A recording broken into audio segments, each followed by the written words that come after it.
abstract for this talk was, and I had to look this up this morning. Thinkers and thoughts have a co-evolutionary relationship. This relationship is especially clear in the arena of mathematics, where mathematicians forage for mathematical statements and structures in a process governed by complex and potentially unstable rules. We will give a partial mapping of the structure of this space, which necessarily relies not only on rigorous mathematical logic, but also on subjective beliefs, metacognitive heuristics, and creative play. So I've done a magic trick here. All of these things are claims that are in need of evidence from my perspective. And the goal here will be to provide some evidence in that direction, but also to engage in conversation. So in the construction of expertise, I have no ambition here to play the role of expert. There are certainly qualifications and evidence that I could point to, my experience as a math professor for 7.5 years, my lived experience as a neurodivergent individual for 42 years, my time spent in an octopus identity for the last 3 years openly. And none of those things makes what I say here more valuable than what you think about them. The only request I will make is that I've given a lot of effort into thinking through these thoughts, some of which were quite difficult, that showed up for me. And I ask that you will give some level of effort towards finding the value in those thoughts and how they can be mapped to your reality. So let's move from the abstract to abstraction. When people think of mathematics in the modern sense, they often begin here as both its value and its difficulty. We might imagine that Bob and Alice both have some cows. Bob has 2 and Alice has 3, and they're curious how many cows they would have if they combined their herd.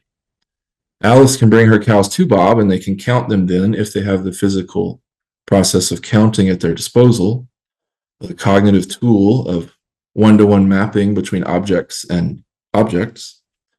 But they can also do it conceptually. One of the things that abstraction enables is the ability to move information about physical perceptions more quickly than the physical things themselves can move. In other words, Alice doesn't have to bring her cows with her. If she can bring the concept of 3 or the idea that she has 3. So this is another aspect of mathematics that is often highly valued and highly contentious in relation to the ways in which we realize and reify scientific practice, education, and other ways in which mathematics shows up in our lives. Is how are we actually giving a physical body to the concept that we are hoping to represent? The fact that 2 apples are conceptually in some sense the same as 2 cows or 2 fingers is one level. A level above that is the fact that we can attribute symbols to these representations. Anything from 2 interlaced eyes in the Roman numeral setting, to 2 in the Hindu Arabic numeral setting, to words like tu and du, to 2 dots, to 2 fingers. The 2 fingers are physical, yet somehow they're also a basis of abstraction, because the idea of abstraction includes the fact that there must be something concrete to abstract. And this 2 fingers I've included on the page of abstract representations, partially because I like the idea of things having bodies. I like the idea of the number 2 having lots of different bodies. How many bodies can one idea have? But also, I like the ambiguity here between the 2 and the 3, because in some systems, the way that I'm showing this here would be interpreted as 3, and in others as 2. So with that ambiguity in mind, there is no slide 3. Please do not discuss slide 3 later. We will not bring it up again. And in fact, it is not advantageous to you to do so, because the claim that there is no slide 3 is an idea wholly owned by 8 arms, 9 brains. And if you want to discuss the fact that there is no slide 3, there will be a licensing fee involved. Thankfully, some ideas are open to discussion with no financial transaction involved. And one of them, as we finally come to slide 4, is a very important concept in mathematical pedagogy called the rule of 4. I think this encapsulates thinking that might have been going on for a while before it was formally published, but the first time I encountered it was in the excellent calculus textbook by Hughes, Hallen, Gleason, and McCollum et al. This was the first calculus textbook I looked at when I was an undergraduate student. And it was also the first calculus textbook I looked at when I was a beginning professor, beginning to teach my first calculus class. I'm afraid that far too many students probably completely skip this section, which is in the preamble. But one of the key concepts that it elucidates is how to think about mathematics. And it's not saying this is the right way, it's saying this is a way, and this is a way that the textbook uses quite profitably. It's called the Rule of Four, and it says essentially that when you encounter a new mathematical concept, there are four distinct but interrelated ways that one might think about it. You could give a verbal description or a definition. You could draw a graph or some type of diagram. You could use numbers in the sense of data, or you could use a symbolic representation, like a formula or an equation. And the extent to which these are distinct and interrelated highlights the value that each of these may have to individuals as a latching on point for thinking about difficult mathematical concepts in calculus. It also eliminates some of the privilege that might exist around specific representations, around the idea that symbols might be real math, whereas when we explain them at a high level, somehow that isn't real math. For instance, if we look at the types of mathematical works that mathematicians actually produce, it might be surprising to undergraduate students what percentage of this is not what they would traditionally think of as symbolic. And what I would mean here is equations and formulas. Like we get to page 3 and finally we see something that looks like a symbolic mathematical expression. But the majority of the work here is spent on words and diagrams, visuals. A large portion of this is in the theorems, of course, which are something that is a very individual feature of pure mathematics. But let's not get bogged down there. Let's simply say there are many different representations. And one of the challenges of an effective instructor is to map between these different representations so that people who might feel most at home in one of them can use that as a leverage point for accessing the other ones. Based on my background, I'm a defrocked math professor voluntarily, also a chaos magician. And so I'm very, very tempted to try to build a functor between this rule of four originating in mathematics and this four quadrants model of human experience advanced by Ramsey Dukes in his book known as Sysoptemy, which says that there are these four lenses through which human beings can process and structure experience. There's art, religion, magic, and science. It's so tempting to try to do something like say the symbols are the magic and the words are the religion and the numbers are the science and the graph is the art. And I'm going to resist that temptation because I think it might be a useful initial temptation, but the resistance of the temptation provides its value. Instead, I'm going to hold this as an idea. We'll return to it in a moment, where it will play against some other concepts that we're likely to encounter. I will stop here for a moment and say something impromptu, though, which is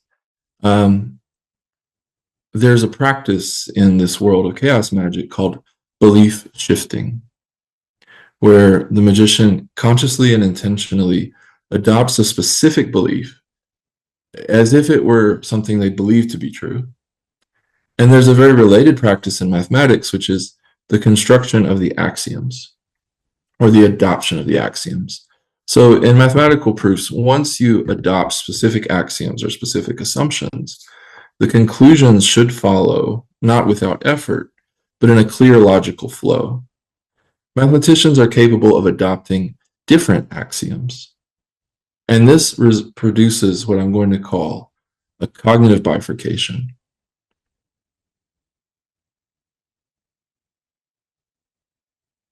So a cognitive bifurcation, since we've already split things into four, that may be too much. Let's try to get things back together and just split it into two. One place that a cognitive bifurcation might show up in the history of mathematics is in the different types of geometry that geometers think about.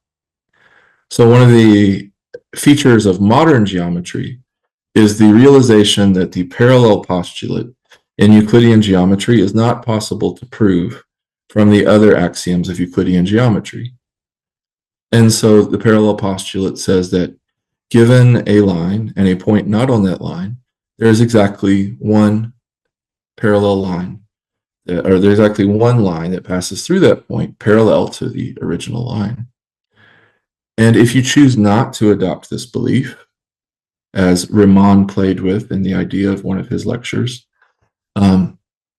it opens up a whole new world of non-Euclidean geometry, both spherical and hyperbolic. So the axioms that we adopt and the beliefs that we intentionally choose to consider are powerful tools that can open up new conceptual playgrounds, but also quite dangerous. Alice and Bob probably feel very safe in this world.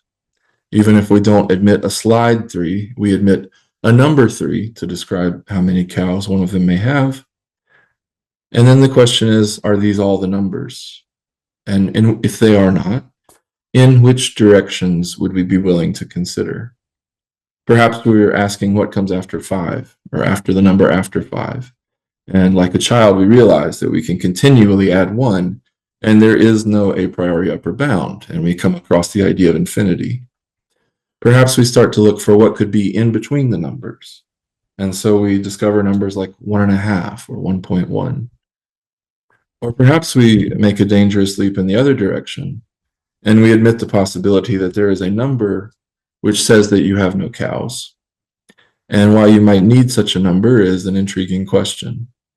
But let's say that we do have one. When we introduce a number in this way, we need not only to consider the fact that the number exists, we need to consider the ways in which it will interact with the other numbers that exist. In other words, the rules. So as we begin to, if we want to, we know how to add numbers that were 1 through 5, but how do we add the 0?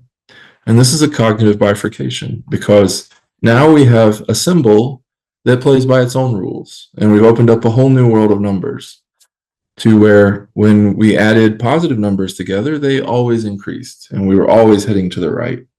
The fact that we can now introduce a number where we add it an identity for the binary operation of addition is an interesting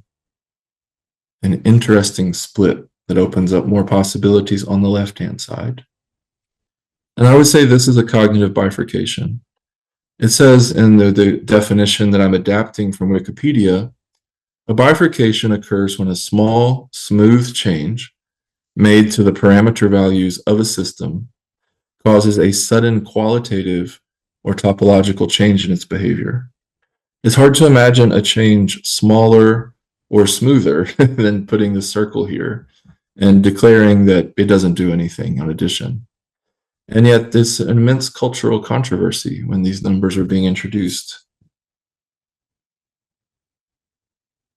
So I'm going to make the claim that mathematical thinking systems are complex systems. I'm going to give the highly unsatisfactory proof by authority that this claim is obvious. One piece of evidence we could point to is that the existence of a parameter bifurcation almost immediately suggests that we're dealing with a complex system. And yet that is not quite the right way to think about it, especially if we're going to be looking at it from the active inference context. So let's ask for more evidence, and let's not accept proof by authority. What evidence do we see for the belief that mathematical thinking systems are complex systems?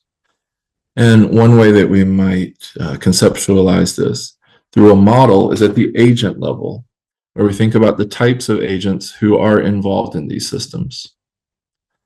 I've heard that there would be people here who like ants, so I've made sure to include some. And here's my anthill, and here are my ants. And I have these ants foraging for formulas that they bring back to the colony, which then feed other ants, which are a part of the ecosystem. The formulas and the symbols that they bring back in this mathematical world of semantics is more than just symbols, right? It's something that actually contributes to the survival of the colony. But in order to do that, it must be converted into other things. So it'd be easy to just try to be efficient through this and reduce it as much as we could to something useful. I'm sympathetic to that viewpoint because mathematics has to be useful at some level to human existence to justify its existence, I believe. So if we were looking at this on a belief level, on a probability level, we might say something like, with certain axioms as priors, mathematical theorems are simply beliefs such that an agent, in order to survive, who will quickly adopt correct beliefs with probability 1. If you want to make 2 plus 3 equals 6, you will quickly run into issues in which everything collapses and it ceases to be a useful tool. And I'm not opposed to this model. I just want to say it's oversimplified. Because many of the beliefs that mathematicians choose to adopt and choose to spend their valuable resources thinking about don't have any immediate mapping to applications. For instance, the question of whether or not 0 is a natural number is something mathematicians will argue about. What is the utility in foraging for this belief? Perhaps you can think of one. But I think it speaks to something else that could be happening that mathematicians throughout the centuries have seen, which is that the claims of truth that you make are not entirely limited by the axioms that you assume and by the process of logic. There are larger questions here, cultural questions of identity, ontological questions of what is real. What does it mean for 0 being a natural number to be a true statement? Mathematicians find it useful to disagree about this. The conversations that we have about these things make us better mathematicians, I feel. I'll never forget when my PhD advisor explained to me why he believed that 0 was a natural number. But there's no mathematical proof that can provide this. It's an axiom that you accept or do not when you define these numbers. And when we talk about types of numbers, there's a famous cognitive bifurcation that occurred at some point in history, which is the division, the discovery of the fact that not all numbers are rational. Not all numbers can be expressed as a ratio between two integers. If you're not willing to accept this, then you cannot come up with a solution to x squared minus 2 equals 0. And of course, you could, by authoritarian fiat, simply declare that there is no solution to x squared minus 2 equals 0. There's a legend that the mathematician Hippasus, who discovered that the square root of 2 was irrational, was thrown overboard by the Pythagoreans so that he would not share this information. And I imagine this as a kind of cyberpunk reimagining of ancient Greek geometry, not as an insult in any way to Pythagoras, who I think would appreciate this, but to imagine that there is a geometer who is not opposed to the idea, but opposed to the pathway by which it came through, and willing to use force to ensure that the dangerous doorway stays closed.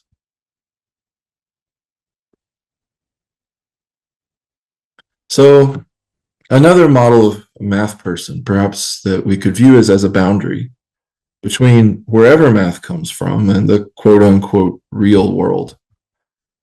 And the real world is full of agents already that we can easily map to. There are institutions, educational institutions, governmental institutions, professional societies. There's politics, where the government may decide certain levels of funding for those institutions. Business, which may choose to fund the institutions, to insert itself into the process of politics. There are funding sources, there's media. One thing that occurred to me as I was preparing this talk is we don't often think of mathematical journals or scientific journals as media, but they are. They're media that's made and constructed like any other. And then is the question of where math comes from. Where does math come from? This is one I've wrestled with a while.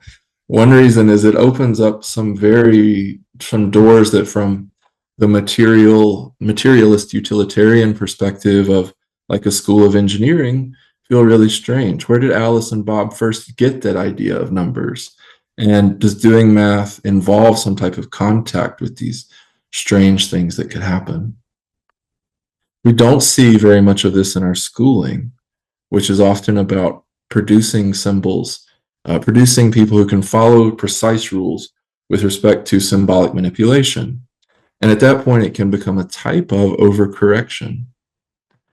And I'm sympathetic to this I'm sympathetic to this perspective that opens the door a bit more to the strange, not only by my own temperament, but also through the lived experience of people who accomplished very effective physical and engineering uses of mathematics, but were willing to express that they were sympathetic to this viewpoint.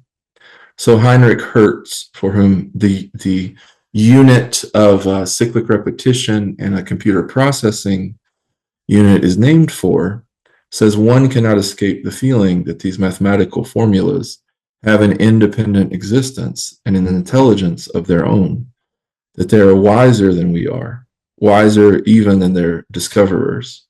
In other words, if the intelligence is in the symbols and not in the humans who are trying to work with them as tools, this provides a very different perspective on the creation of mathematical thought and on the ways in which mathematical thought not only originates, but also can be applied. It also points out, to some extent, the horror that we can be doing when we do this non-consensual cognitive bifurcation of a person, of people, of persons, into math persons and not math persons, often by their ability to match some preconceived rule to arrive at a correct answer, often with an overemphasis on speed. So as we think about the fact that the people, the persons, the mathematicians, the math persons, may be foraging for these symbols and formulas to bring back to the real world, what happens if we begin to give, if we, as Hertz did, begin to give these symbols their own ontology and their own agency, to realize that they are also likely out in the wild, searching for the people with whom they will engage productively. So this takes us back to our stranger ideas, where we intentionally left the door open. And here I'm indebted to Gerhard Meyer, who in his article, Magicians of the 21st Century, pointed to Ramsey Dukes' four quadrants model as splitting reality into the irrational and the rational. I intentionally left the rational box off here because I wasn't sure where to put it. I would put religion in the rational category because there are very clear apologetic logical arguments. It's clear that religion at least attempts to play in the same sphere of the rational as science does, whereas art and magic would be in the irrational category. And I am intentionally echoing the splitting here of the real numbers into rational or irrational, with whatever consequences this might have. To quote Heinrich Hertz again, outside our consciousness, there lies the cold and alien world of actual things. Between the two stretches the narrow borderland of the senses. No communication between the two worlds is possible, excepting across the narrow strip. For a proper understanding of ourselves and of the world, it is of the highest importance that this borderland should be thoroughly explored. And the problem, as map makers in an ever-evolving, and some would say chaotic territory, certainly highly dynamic of this moment in space-time where we find ourselves, is where is the border? If this is the border that we're supposed to be exploring for a proper understanding of ourselves and of the world, how do we know when we are on the border and when we may be inadvertently crossing it? And how can we enrich our tools for finding each side and productively bringing ideas from one side to the other, or whatever travelers are wishing to cross, whatever we call them? I've recently been reading this book, Symbolism, by Alfred North Whitehead, and he speaks to this, but he speaks to it in a different way, and in one that I would challenge, which is very intimidating, to be honest. But in this essay on symbolism, he talks about essentially two types of symbolism: the symbolism of the church and the symbolism of language and of algebra. So he initially says that there is a symbolism of the medieval cathedral, but because that symbolism can be dispensed with, It is on the fringe of life and has an unessential element in its constitution. And then he says, and on page 2 here, there is another sort of language, a written language, which is constituted by the mathematical symbols of the science of algebra. In some ways, these symbols are different to those of ordinary language, because the manipulation of the algebraic symbols does your reasoning for you, provided that you keep to the algebraic rules. How can something do reasoning for you if it is purely mechanistic and has no agency? And then he says this is not the case with ordinary language, which puts up that boundary again between words and symbols, that the symbols can do something, the words cannot. So I would disagree here with how he draws the bifurcation between cathedrals and mathematical symbols. Pythagoras would also have quibbled with that. For the Pythagoreans, mathematics was very much a religious practice, and they believed that numbers had a spiritual dimension. But that takes us to very weird places very quickly. I tweeted this. I don't necessarily believe it, but you don't have to tweet everything you believe or vice versa. So let's go to slightly a bit more out there. But this is coming back to relevance, I promise. It has to do with the notion of sovereignty. And so here I'm looking at the article Sovereignty in the UFO by Wint and Duval, where they talk about how sovereignty is constructed. And so this might go back to our definition here of a quote unquote real world, an institution, a government, a nation state, even an individual as being sovereign has a particular construction in the world of our experience. But this has not always been the case. I loved this quote that they said, anthropocentric sovereignty might seem necessary. After all, who else besides humans might rule? Nevertheless, historically, sovereignty was less anthropocentric. For millennia, nature and the gods, which nature would be in science and the gods would be in religion, were thought to have causal powers and subjectivities that enabled them to share sovereignty with humans, if not exercise dominion outright. Authoritative belief in non-human sovereignties was given up only after long and bitter struggle about the borders of the social world. So again, we're trying to place a border in which who what could be sovereign depends on who what should be included in society. And there's a great footnote here. Anthropocentrism need not mean all human beings, since historically many physical humans were not considered human socially. And let me go back here and say that perhaps there's a similar construction occurring. Perhaps this division, some humans are human and some are not. We would not recognize that today, but we do recognize this bifurcation into math persons and non-math persons. And I would say it's equally as social and equally as artificial and equally as dangerous.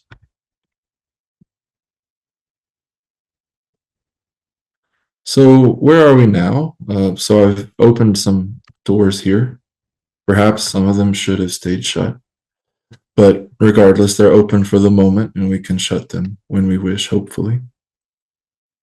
I love this quote at the end about sovereignty in the UFO. The UFO can be known only by not asking what it is, because this has been totally obverse to my process. Here I have tried to know mathematics by asking what it is, by struggling very hard with its identity as an egregore, as a concept. But maybe some things can only be known by not asking what they are. So I'm sure that this has perhaps been an interesting metaphysical exploration of some different historical ideas and ideas of history. How is this applicable to ourselves as scholars in an active inference environment? Well, what I would like to point at is the ways in which some of these ideas that are already dynamic may be changing very rapidly at this moment. So if we look at the identity of mathematician, if we are solely confined to a meat space identity that has certain connotations. But what do we do with someone like Blue Cow? And I did request Blue Cow's consent to use their likeness and their thoughts. The creator of the first hyperdimensional computing OS and the super prompt, a prompt god, someone who is a self-proclaimed mathematician who does impressive mathematical work in prompt engineering of mathematical prompts via GitHub, and whose appearance is an anime person dressed as a cow. Can they be a real mathematician in the way that we currently conceptualize math? And are the mathematical ideas that they're bringing ones that we are prepared to reckon with as math? And then when they post things like this, what do? Self-identified schizo. And it's helpful here perhaps to remember that schizo means split. Another scholar in this emergent, one might call parallel or underground genre, whose work I respect, is Sir Lupin Watson. His conjecture: soon you'll be able to buy an AI hacker for less than $100,000. He'll or she do anything for free. You'll need to pay only once and it will last forever. This is exactly the bargain of the theorem. Once you have proven a theorem once with a finite amount of human effort, it remains irrevocably true and will do whatever you ask it to do for free forever. So if we believe there's a world where theorems come from, what does that say about other objects or other constructions that might share their properties? I don't have a conclusion. If I were going to have a conclusion, it would be going back to the thoughts of slide 3. But one reason I don't have a conclusion is that this is not the end of a completed research journey, but the beginning of something we are all experiencing together. So I'm gesturing at what I know. And then the next question is, what do I hope to know?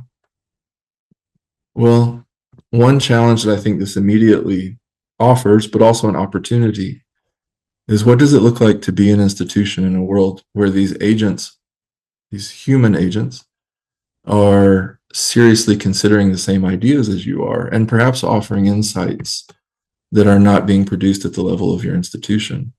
This may be fringe, but I think it's to be taken seriously. And I offer it because many people will see the work that, for instance, Terry Tao is doing on leading larger mathematical teams that use AI to modularize math and prove more efficiently in an engineering type framework different from the idea of the individual math. It's less likely that the average academic, I believe, would encounter these types of people who are also doing interesting mathematical thinking, not only about the mathematics itself, but about what it means to present oneself as a mathematician or to present mathematical work. So I hope these thoughts have been interesting to you, and I'm excited to see what they may have brought up in the form of questions and comments. Thank you ever so much, Octopus. I really appreciate the number of different ways that you've kind of viewed this topic. If I may start with a question. Sure. So, as you were talking about this idea that the formulas maybe exist and that they're kind of waiting to fit onto something, it was reminding me of a song by the Icelandic artist Björk. I'm not sure if you're familiar with her. Yes. She has a song called Modern Things, where it says all those modern things, they've always existed. They've just been waiting in a mountain for the right moment, and it's their time now. And so, yeah, I was wondering, what do you think about something like the global economy, which it kind of acts like an entity in itself. So it's the invisible hand of the market, for example, but it's the humans that kind of assemble around it and imbue the meaning on all the interactions and all the dynamics. Yes, I think again that there might be a border. For instance, if we view economics as purely human transactions of material capital, it misses a lot. I think a lot of economists would say that. But symbols are important even there. If you look at a unit of currency, it is imbued with symbols that are highly non-functional, almost overridden with symbols that are highly non-functional. And one of the ways that one can assert authority and or immortality is to issue a coin. And that's what we see now with crypto economic systems, is a debate around the individual sovereignty and the right of who is allowed to issue something that can be used as a unit of exchange. But that's not a new debate. There were certain Roman citizens who had the authority to issue a token. And then the question is, where does the value of that token come from ultimately, right? So again, it kicks back very quickly to questions around beliefs and identity and sovereignty. I guess the thing there is, when something is real, to me, it must have more than just a material component.